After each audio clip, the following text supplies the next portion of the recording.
Your physics tutor. देखिए आप लोग 10th क्लास करके आए हो, अब 11th में आने के बाद यहाँ पर कई सारी चीजें आपके लिए नई नई आती है। जैसे अपने सबसे पहले अपन इस सब्जेक्ट की बात करें तो इसमें अपने सब्जेक्ट आती है फिजिक्स यानी कि भौतिक विज्ञान। अब फिजिक्स के बारे में सबसे पहले हम क्या पढ़े कि इसमें क्या है, जो आप 9th और 10th में जो चीजें पढ़ के आए हो उन चीजों से ही रिलेटेड, यानी जिनको कहते हैं बेसिक मैथमेटिक्स इन फिजिक्स, यानी कि जो कुछ महत्वपूर्ण बातें हैं, सामान्य बातें हैं जो हमारे काम आने वाले, जैसे कि मैथमेटिक्स के रूप में आपने कई सारे फॉर्मूले पढ़े होंगे, जैसे ट्रिग्नोमेट्री पढ़ी है आपने, अलजेब्रा पढ़ी है आपने। इनके जो फॉर्मूले जो अपने फिजिक्स में काम आने, जिनको हम कॉमन फॉर्मूले कहते हैं, तो उनके बारे में हम देखेंगे। जैसे तो यहाँ हम स्टार्ट करते हैं। जैसे सबसे पहले अगर हम बात देखें, हम पढ़े सबसे पहले पढ़ते हैं हम फंक्शन के बारे में। हम सिंपल आज ब्रीफ में देखेंगे कि चीजें कैसे कैसे। फंक्शन मतलब फलन। आपने कई सारी इक्वेशंस पढ़ी होंगी 10th क्लास के अंदर। जैसे कि हम एक छोटी सी में एक फलन यानी कि रिलेशन या एक इक्वेशन, कोई समीकरण लिख लेता हूं, y बराबर x square, y equal to x square. Simple है बच्चों। अब हम यहाँ कहें कि जैसे कि मेरे पास एक तो y आ रहा है हमारे पास, एक हमारे पास आ रहा है x स्क्वायर। अब ये कोई क्या है, समीकरण है, यानी कि हम कह सकते हैं ये कोई फंक्शन है, ये कोई फलन है। अब हमने ये क्यों लिखा, जैसे कि अगर हम कहें, मैं क्या कर रहा हूं समझना इस बात को, मैं अगर y की वैल्यू देखो पुट करूं, सॉरी y की वैल्यू गेट करें, मैं अगर x की वैल्यू पुट करूं 0, x की वैल्यू क्या करूं पुट, इसको देता हूं मैं समीकरण नंबर 1। इसमें अगर मैं x की वैल्यू 0 रखूं तो बताओ y की वैल्यू क्या आएगी, 0 आएगी। सिंपल सी बात है। अगर मैं x की वैल्यू को 1 रख दूं तो बताओ y की वैल्यू क्या होगी, 1 का स्क्वायर कितना हो गया 1। अगर हम put the value of x with 2 then we get the value of y is whole square of 2 is 4। कितना आ जाएगा y का स्क्वायर, x का स्क्वायर 4। अगर हम ऐसी प्रकार x की वैल्यू 3 रखें देन वी हैव y की वैल्यू 9 का स्क्वायर कितना आ जाएगा, 3 का स्क्वायर कितना आ जाएगा 9। अगर हम x की वैल्यू 4 रखें तो y इज 4 का स्क्वायर कितना आएगा भाई 16। आ रहा है नहीं आ रहा। तो देखो इसमें आप लोग ये देखिए, जब आपने x की वैल्यू 0 रखी, 1 रखी, 2 रखी, 3 रखी, 4 रखी, तो y की वैल्यू भी आपके पास क्या आ रही है, अलग अलग आ रही है, नहीं आ रही है। अब हम कहें कि y की वैल्यू इस प्रकार से अलग क्यों आ रही है, इनमें रिलेशन क्या है। हमने सबसे पहले बात करी किसकी, फलन। और फलन ये आपका एक कोई समीकरण यानी कोई फलन है। अब देखो अगर हम इनमें रिलेशन निकालें दोनों में, तो रिलेशन कैसे निकालेंगे। अगर आप एक चीज थोड़ा सा कॉमन सेंस लगा के हम दिमाग में थोड़ा सा सोचें कि अगर हम x की वैल्यू 0 रख रहे हैं, y की वैल्यू क्या मिल रही है 0। x की वैल्यू हम 2 रख रहे हैं तो y की वैल्यू x का स्क्वायर हो रहा है, तो क्या मिल रही है 4 मिल रही है। यानी कि अगर हम कहें कि अगर मैं x की वैल्यू नहीं रखूं, जैसे मान लेते हैं इन वैल्यू को हटा देते हैं, तो y की वैल्यू मिलेगी क्या, नहीं मिल सकती ना, तो y की वैल्यू नहीं मिलेगी। यानी कि जब मैं x की वैल्यू पुट कर रहा हूं तब मुझे क्या मिल रही है, y की वैल्यू मिल रही है, नहीं मिल रही है। यानी कि हम क्या कह सकते हैं कि मुझे y की वैल्यू फाइंड करने के लिए किसके ऊपर डिपेंड होना पड़ेगा, x के ऊपर, तब जाकर क्या मिलेगी मुझे y की वैल्यू। अगर हम x की वैल्यू नहीं रखें तो y की वैल्यू आ सकती है क्या, नहीं आ सकती। क्यों, क्योंकि y डिपेंड कर रहा है किसके ऊपर, x के ऊपर, कि y निर्भर करता है x की वैल्यू के ऊपर। जब तक हम x की वैल्यू पुट नहीं करेंगे y की वैल्यू मिलेगी, नहीं मिलेगी। जैसे हम कहें x की वैल्यू हमने रख दी भाई, x की वैल्यू हमने रख दी 10, अब 10 का स्क्वायर करो, y की वैल्यू निकालने क्या आ जाएगा 100, 100 आएगा नहीं आएगा। यानी कि हम कह सकते हैं y डिपेंडेंट ऑन x। तो यहां से दो प्रकार की क्वांटिटी, दो प्रकार की राशियां निकलेगी हमारे पास।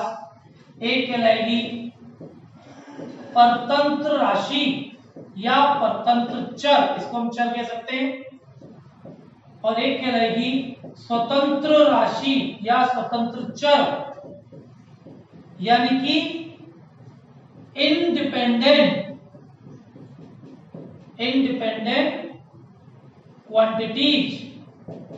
और परतंत्र क्या कहलाएगी हमारी डिपेंडेंट क्वांटिटीज। ये यानी कि परतंत्र राशि और स्वतंत्र राशि, परतंत्र चर और स्वतंत्र चर, यानी कि डिपेंडेंट और इंडिपेंडेंट। सिंपल है यानी। अब यहां हम देखें y और x में कौन डिपेंड है और कौन इंडिपेंडेंट। जैसे कि अपन ने क्या किया, जब हमने x की वैल्यू रखी तब क्या मिला हमको, y की वैल्यू मिली या नहीं मिली, यानी कि y डिपेंड कर रहा है किसके ऊपर, x के ऊपर, निर्भर कर रहा है किसके ऊपर, x के ऊपर। तो y क्या हुआ अपना परतंत्र चर, परतंत्र राशि। क्यों? क्योंकि ये निर्भर कर रहा है किसके ऊपर, x के ऊपर। और x क्या है अपना इंडिपेंडेंट वेरिएबल, इंडिपेंडेंट यानी कि स्वतंत्र राशि। x के लिए किसी के ऊपर डिपेंड हो रहा है, नहीं हो रहा है x किसी के ऊपर, जबकि y डिपेंड है किसके ऊपर, x के ऊपर। तो यहां से हमने दो चीजें निकल के आती हैं, परतंत्र राशि और स्वतंत्र राशि। स्वतंत्र राशि क्या होगी कि वो राशि जो अपने आप में फ्री है, वो किसी के ऊपर डिपेंड नहीं है, वो क्या कहलाएगी परतंत्र राशि। और सॉरी स्वतंत्र राशि। परतंत्र राशि क्या होगी, वो राशि जो किसी के ऊपर क्या करती हो, निर्भर रहती हो, जिसका मान हम नहीं निकाल सकते, जो अपने मान निकालने के लिए किसी और राशि के ऊपर निर्भर करेगी, वो क्या कहलाएगी परतंत्र राशि। यहाँ परतंत्र कौन है y और स्वतंत्र कौन है x। समझ में आई बात। जैसा हम इनमें रिलेशन निकालें, तो रिलेशन अपन कहे, मैं एक समीकरण लिख देता हूं, y बराबर 2x प्लस 5, y बराबर x square plus 3x plus 9। ये दो समीकरण लिखी, यानी कि मैं कह सकता हूं एक तरह से दो क्या लिखे मैंने, संबंध लिखे, दो क्या लिखे, रिलेशन लिखे।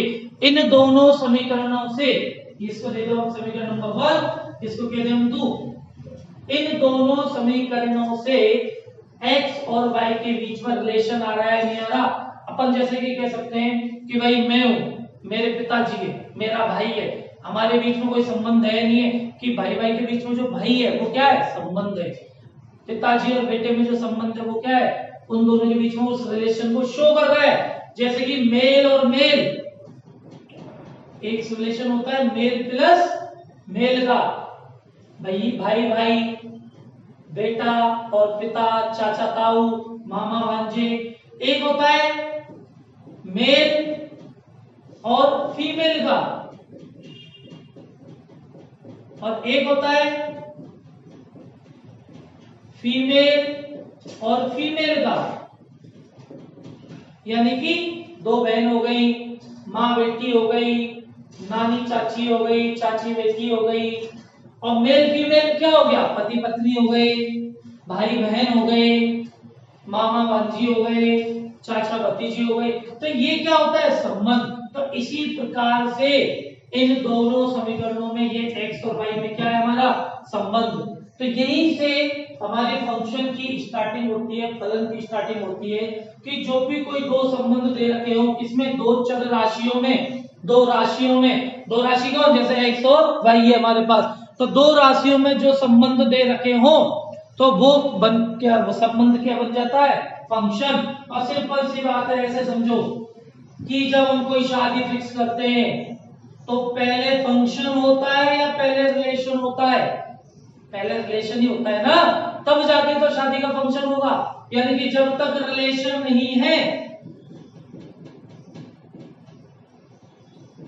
जब तक रिलेशन नहीं है तब तक फंक्शन बन सकता है क्या, नहीं बन सकता, नहीं हो सकता। तो पहले क्या बनेगा, रिलेशन। पहले शादी की बात पक्की होगी, उसके बाद क्या होगा, शादी का प्रोग्राम, यानी कि क्या होगा, फंक्शन होगा। समझ लो बच्चों। तो ये फंक्शन और रिलेशन की बात, यानी कि एक्स और वाई दो राशियों में पहले क्या निकलेगा, रिलेशन, जो रिलेशन बनाएंगे फिर वो रिलेशन उनके क्या बनेगा, उनका फंक्शन बनेगा। क्लियर है? अब हम इस चीज को, जैसे कि ये हमारी दो राशियों की प्रथम स्वतंत्र फंक्शन और फलन के बारे में जाना हमने। अब इसके बाद हम देखते हैं ट्रिग्नोमेट्री, जो आप सबको अच्छी लगती होगी। ट्रिग्नोमेट्री आप हमने 9th 10th में पढ़ी होगी, त्रिकोणमिति। अब ट्रिग्नोमेट्री क्या है, उसका अपने यहाँ क्या यूज है, जैसे कि ट्रिग्नोमेट्री में आपने कई सारी चीजें देखी होंगी। सबसे पहले हम कोण निकालते हैं, ठीक है। कोण क्या होता है, जैसे मान लेते हैं ये हमारे पास ये बिंदु है, इसको हम कह देते हैं P, इसको हम कह देते हैं Q, O कह देते हैं, इसको कह देते हैं Q। अब P और Q के बीच में ये क्या है हमारा, थीटा एंगल, थीटा कोण। क्या होता है ये, थीटा कोण। इसको मतलब यहां से हम इस तीन की डिस्टेंस देख लेते हैं, इसको मान लेते हैं S। अगर आपसे कोई कहे कि भाई आपको एंगल निकालना है, यानी क्या निकालना है, कोण निकालना है, तो आप कोण निकालने के लिए क्या कर सकते हो, जैसे कि ये दो बिंदु ले लिए हमने, 3 O P Q, ये थीटा कोण ले लिया और इनके बीच के डिस्टेंस क्या ले लिया हमने, S ले ली। अगर आपसे कोई कहे कि भाई आपको क्या निकालना है, इनके बीच में कोण निकालना है, कोण यानी कि थीटा एंगल, इस एंगल को कैसे निकालोगे, इस कोण को कैसे फाइंड करोगे, इसको निकालने के लिए हमको क्या करना पड़ेगा। देखो सिंपल की बात है, ये वैल्यू S अपॉन ये रेडियस, इस रेडियस को नाम ले लेते हैं स्मॉल r, ये क्या निकल के आ जाएगा आपका एंगल, क्या निकल के आ जाएगा, कोण। तो किसी भी चीज को हम इससे क्या निकाल सकते हैं आराम से, एंगल यानी कि थीटा को फाइंड किया जा सकता है। अब देखो ट्रिग्नोमेट्री के अंदर हमने sine theta, cos theta, tan theta, cot theta, चलो तीन को उधर लिख देते हैं, तीन को इधर लिखते हैं, कॉट थीटा, सेक थीटा और कोसेक थीटा, ये छह टर्म में साइन, कॉस, टेन, कॉट, इन सबको अपन ने पढ़ा हुआ है। अब इसमें अगर हम आगे और रिलेशन देखें, जैसे कि हम कहें साइन इनवर्स होता है, किसका अपोजिट होता है, कोसेक का, तो मैं लिख सकता हूं साइन थीटा बराबर 1 अपॉन कोसेक थीटा, लिख सकते हैं, लिख सकते। कॉस किसका इनवर्स होता है, किसका अपोजिट होता है, या क्या कॉस थीटा बराबर क्या लिख सकते हैं, 1 upon sec theta. Tan theta किसका इनवर्स होता है, किसका अपोजिट होता है, कॉट थीटा, तो टेन थीटा बराबर हम क्या लिख सकते हैं, 1 अपॉन कॉट थीटा, लिख सकते हैं, लिख सकते हैं। अब यहां से हम दो रिलेशन और निकाल सकते हैं, जैसे कि तो साइन कॉस टेन के ये संबंध हो गए। अगर हम आगे बढ़ाना चाहें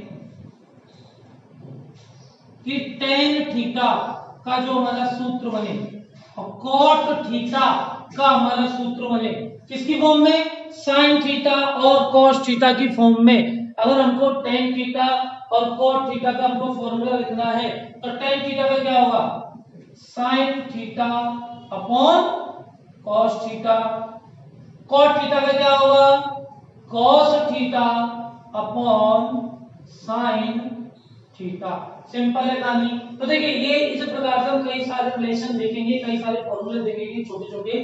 तो यहां से तो ये स्टार्टिंग बेसिक चीज है, तो ये टेन और कॉट का हमने क्या निकाल लिया, फॉर्मूला निकाल लिया। अब हम आगे बढ़ते हैं, साइन स्क्वायर थीटा और साइन और कॉस के रिलेशन निकालते हैं। इसको हम रफ कर रहे हैं, इनको आप नोट कर लेना, ठीक है। एक रिलेशन बनता है, ये आपने सामने पढ़ा होगा, sign square theta plus cos square theta बराबर 1।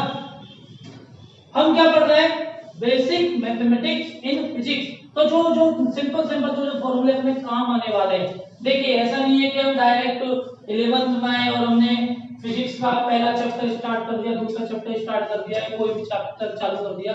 उससे पहले आपको, क्योंकि ये सारी चीजें अपने बीच में चैप्टरों के बीच में, टॉपिकों के बीच में आने वाली है, तो इनको अपन को रिमाइंड रखना है। तो ये रिलेशन है। अब इस रिलेशन से देखिए कितने फॉर्मूले बन सकते हैं। मैं निकालूं साइन स्क्वायर थीटा बराबर, इसको उधर कर देते हैं पक्षांतरण, तो 1 माइनस कॉस स्क्वायर थीटा। बनाया नहीं बना? अब देखिए कॉस स्क्वायर थीटा, इसको भी लिख सकते हैं हम, कॉस स्क्वायर थीटा बराबर 1 माइनस साइन स्क्वायर थीटा। समझ में आ रही है नहीं आ रही बात?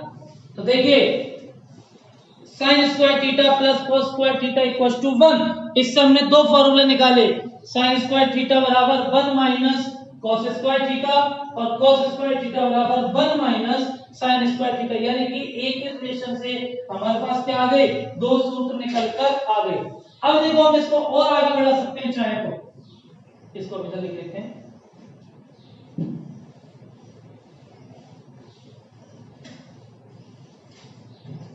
साइन स्क्वायर थीटा बराबर 1 माइनस कॉस स्क्वायर थीटा आ गया आगे। अब इस फॉर्मूले को हम थोड़ा और आगे लिख सकते हैं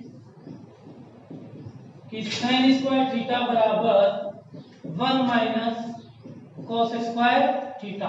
हम इसको लिख सकते हैं साइन थीटा बराबर 1 माइनस कॉस स्क्वायर थीटा का अंडर।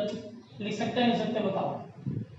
अरे लिख सकते हैं नहीं लिख सकते कि साइन थीटा बराबर ये अपने पास क्या जाएगा 1 माइनस कॉस स्क्वायर थीटा। अब इसको थीटा बाई 2 की फॉर्म में भी लिख सकते हैं कि साइन थीटा बाई 2। चलो 5 सेकंड आप सोचो क्या आएगा, साइन थीटा बाई 2 बराबर क्या निकल के आएगा 1 minus cos square theta by 2 का अंडर रूट। तो देखो एक इसको कह सकते हैं मेजर रिलेशन। इस मेजर रिलेशन से अपने पास 1 2 3 4 फॉर्मूले बन के आ गए और ये साइन की फॉर्म में आए, सेम टू सेम फॉर्मूला हम कॉस की फॉर्म में निकाल सकते हैं। देखो ये cos स्क्वायर थीटा है, इसको हम लिख दें cos थीटा बराबर अंडर रूट में 1 minus sign square theta by 2 की फॉर्म में cos थीटा बाई 2 बराबर 1 minus sign square theta by 2 का क्या अंडर रूट। ये देखिए ये अपने पास अब टोटल इस मेजर फॉर्मूले से देखो 1 2 3 4 5 6 अपने पास कितने फॉर्मूले आ गए, 6 फॉर्मूले अपने पास यहां से क्या आ गए निकल के आ गए। किसी को कोई परेशानी है किसी बात की तो हमें बता सकता है। ये 6 फॉर्मूले अपन ने देख लिए, मेजर फॉर्मूले किससे, ये हमारा मेजर फॉर्मूला है, इससे हमने ये बाकी के कितने देख लिया भाई 6 के 6 फॉर्मूले हम इससे देख चुके हैं। ये हमारा हो गया साइन कॉस वाला रिलेशन। अब हम अगर tan cot को लेके चले, साइन कॉस वाला रिलेशन पूरा, अब हम tan cot का रिलेशन निकालें तो देखिए tan और cot का क्या रिलेशन निकल के आएगा अपने पास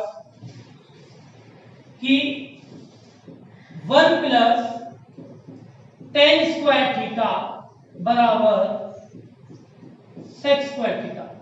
इसको थोड़ा छोटा लिखते हैं, दोनों एक साथ करेंगे बस।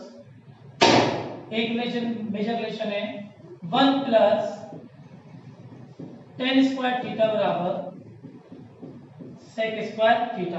अपने पास एक रिलेशन ये आ गया tan था। अब हम एक cot का लिखते हैं कि 1 प्लस cot स्क्वायर थीटा बराबर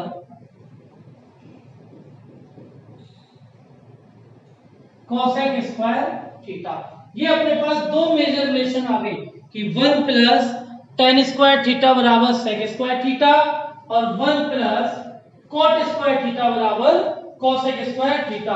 अब इन रिलेशनों को हम आगे आराम से लिख सकते हैं, जैसे कि आप चाहो इससे देखो ये बना लो कि tan स्क्वायर थीटा बराबर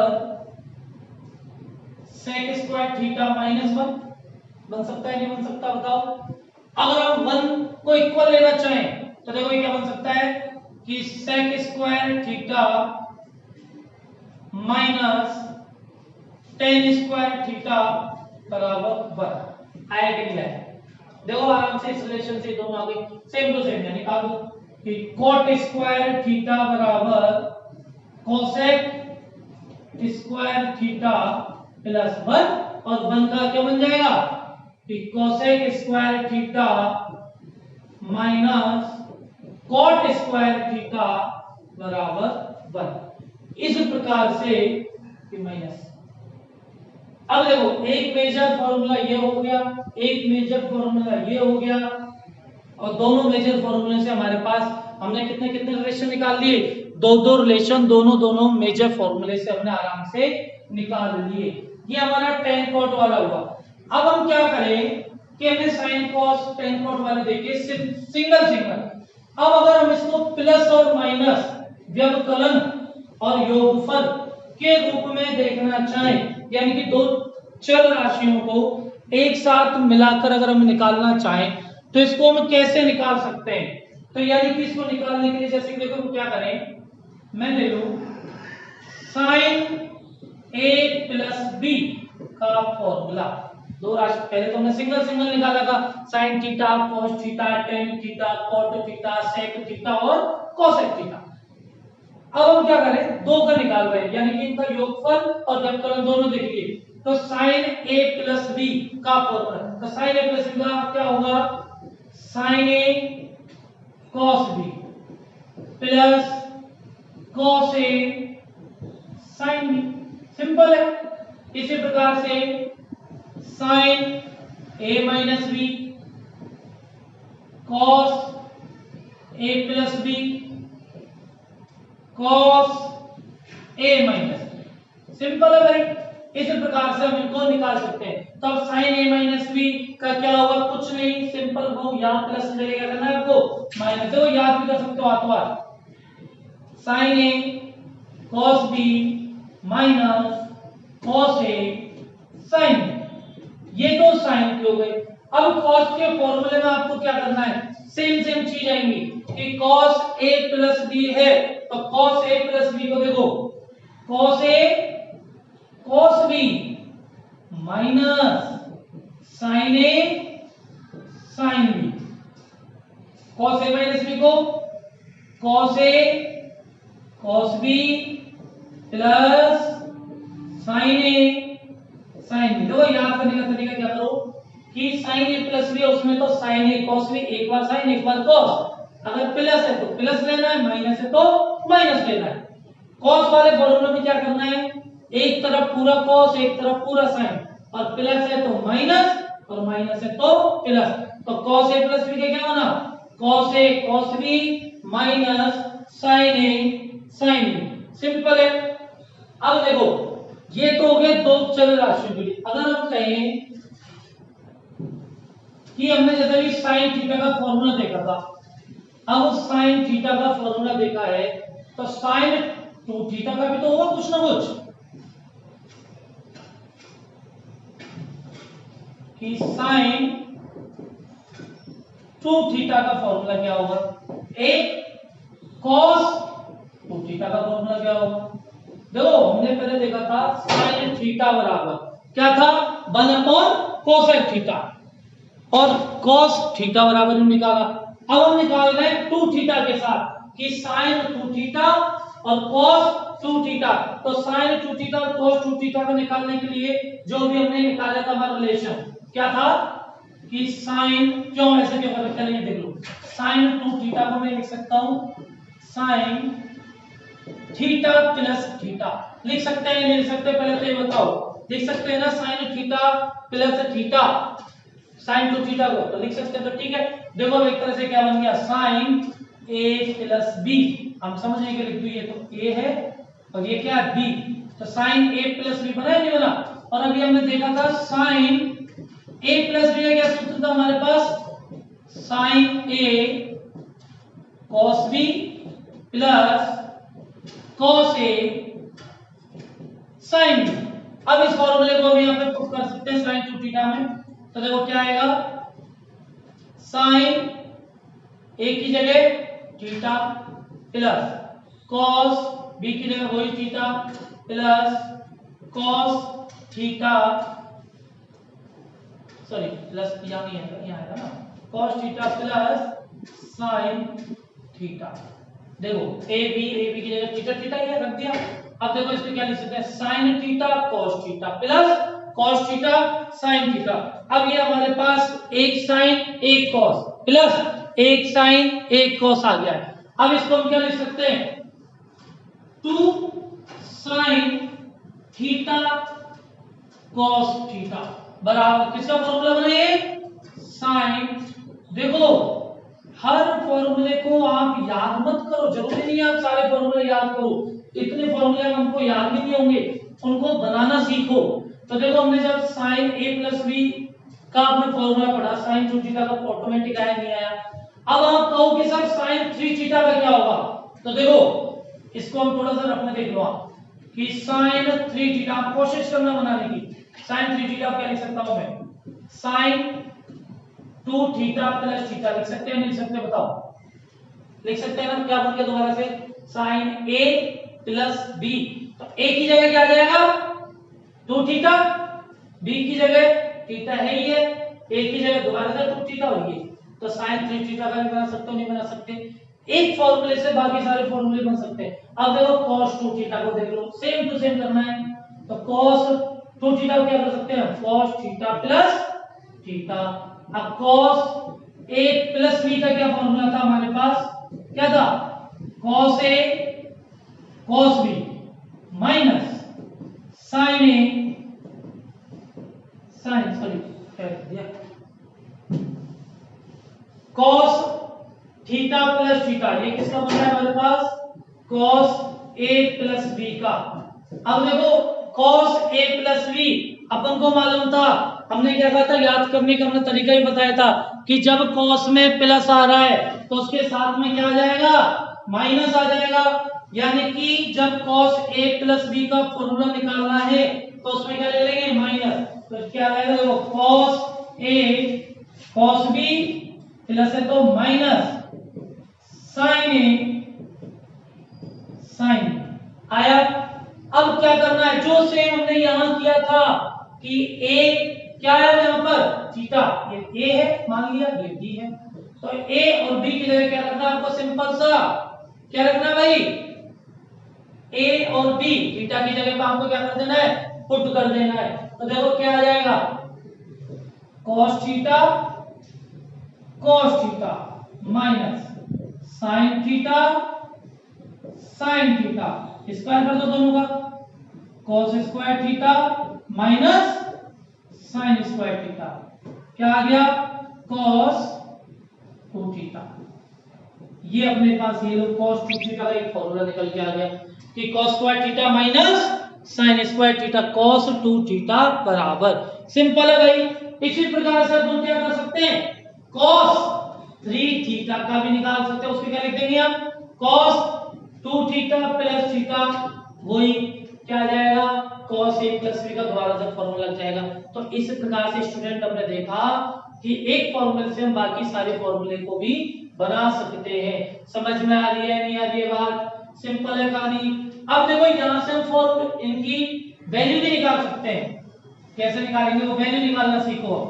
जैसे कि आपने पढ़ा होगा कि हम सारणी बनाते हैं sin cos tan की, जिसमें हम sin 30 sin 60 sin 90 120 270 360 इन सब की वैल्यू हमने क्या की हुई है याद की हुई है। लेकिन मान लो अगर मेरे पास आ गया sin 15 आ गया, sin 15 डिग्री, sin जैसे कि मान लेते हैं sin 30 आ गया, तो sin 30 तो मुझे मालूम है डायरेक्ट होता है, लेकिन अगर sin 15 आ गया तो sin 15 के लिए sin 15 की वैल्यू तो किसी भी सारणी में आप लोगों ने पढ़ी नहीं है, तो sin 15 की वैल्यू अगर हमको निकालनी है तो sin 15 की वैल्यू निकालने के लिए हम क्या कर सकते हैं, तो देखो सिंपल सी बात है कि इस टर्म को ऐसा तोड़ो कि जहां पर कैसे, जैसे कि sin 15 को मैं बराबर क्या लिख सकता हूं साइन, इसको मैं लिख सकता हूं sin 15 को क्या लिखेंगे बताओ कि क्यों ऐसे किस टर्म में तोड़ेंगे, पहले तो इसको समझो। मैं जो सूत्र बनाया है sin a plus b sin a minus b, तो इन टर्म में आपको तोड़ना है, और तोड़ना भी किस नंबर में है कि जिसकी वैल्यू हमको मालूम, और हमकी वैल्यू किसको मालूम हमको 30 की 45 की 60 की 90 की 120 की 135 की 270 की 360 की और 180 की, ये सारी वैल्यू हमको मालूम है। तो इस टर्म को जो कभी ऐसी वैल्यू आ जाती है तो इस वैल्यू को हमेशा उस टर्म में तोड़ो जो आपको वैल्यू क्या हो, फाइंड हो। तो साइन 15 को सोचो, 2 मिनट 1 मिनट के लिए सोचो, साइन 15 को हम किस में तोड़ सकते हैं जो हमारे पास जिसकी वैल्यू है, सोच के देखो, आया दिमाग में कुछ? साइन 15 को क्या लिख सकते हैं हम? 45 माइनस 30 डिग्री लिख सकते हैं, लिख सकते हैं, बताओ 45 में से 30 घटाओ कितना आया? 15 है, नहीं आया? अब देखो साइन a माइनस b का फॉर्मूला बन गया, तो क्या होता है साइन a माइनस b का, और ये क्या है आपका a और ये क्या है आपका b, तो साइन a माइनस b क्या बना? Sine a cos b minus cos a sine b, ये आपके पास है आराम से। अब देखो ये सारी वैल्यू आपके पास है, साइन 45 का मान अपने पास है, cos 30 का मान भी अपने पास है, cos 45 का मान भी अपने पास है, साइन 30 का मान भी अपने पास है। क्लियर है? अब देखो साइन 45 का मान कितना होता है? 1/√2, तो 1/√2 इनटू cos 30 का मान, अगर हमको cos 30 का मान निकलना है तो cos 30 का मान कितना होगा? √3/2 सिंपल, माइनस cos 45 का मान अगर हमको निकलना है तो cos 45 का मान कितना होगा? 1/√2 और sin 30 का मान 1/2। अब देखो हम इसको आसानी से सॉल्व कर सकते हैं, क्या आ गया? √3/2√2 माइनस 1/2√2, ये किसका मान आ गया आपका? sin 15। अब चाहे तो हम इसको आगे भी सॉल्व कर सकते हैं, कैसे देखिए, इक्वेशन इसमें से हम क्या करें, 2√2 क्या ले रहे हैं हम? एलसीएम, 2√2 एलसीएम ले लिए, क्या आ गया यहां पर?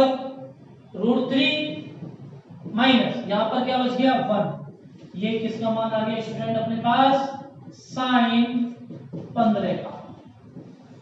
इस प्रकार से आप उस वैल्यू का भी मान निकाल सकते हो जो वैल्यू आपने सारणी के अंदर नहीं पढ़ी। बस करना क्या है, हमको उस वैल्यू को उस नंबर में तोड़ के देना है जिसकी वैल्यू हमारे पास है, और हमारे पास वैल्यू आसानी से किसकी मिल जाती है? 30, 60, 45, 90, 180, 270, इस प्रकार से ये सारी वैल्यू अपन को क्या मिल सकती है? आसानी से प्राप्त हो जाती है। ये किसका मान आ गया? sin 15 का। अब हम कहें जैसे कि अभी एक सवाल, cos 15 का मान, cos 15 का मान आप निकाल के देखो क्या निकल के आता है। अब cos 15 को क्या करोगे भाई? cos 45 माइनस 30, cos से माइनस भी लग गया, नहीं लगा? अब जैसे कि हम कहें sin 75, तो बताओ sin 75 को किस में तोड़ेंगे? किस में तोड़ सकते हैं sin 75 को? देखो sin 45 डिग्री प्लस 30 डिग्री, 40 और 30, 70 और 5 75, तो sin प्लस भी बना ही नहीं बना। तो इसी प्रकार से cos 75 का भी आ सकता है। किसी भी वैल्यू का मान आप आसानी से निकाल सकते हो जो वैल्यू हमारे पास सारणी में हमने अब तक नहीं पढ़ी। तो ये इस प्रकार से ये ट्रिग्नोमेट्री वाला हमारा पोर्शन है। अब हम आगे देखेंगे कि ट्रिग्नोमेट्री के अंदर हम जो सारणी बनाते हैं, जो हमारे साइन कोस टेन कोट होते हैं, कहां पर इनकी वैल्यू प्लस होती है, कहां पर इनकी वैल्यू माइनस होती है, इन सारी चीजों को आप नोट कीजिए और ये सवाल निकालने की कोशिश कीजिए। बहुत सारी चीजें हम आगे की क्लास में देखो। Okay welcome.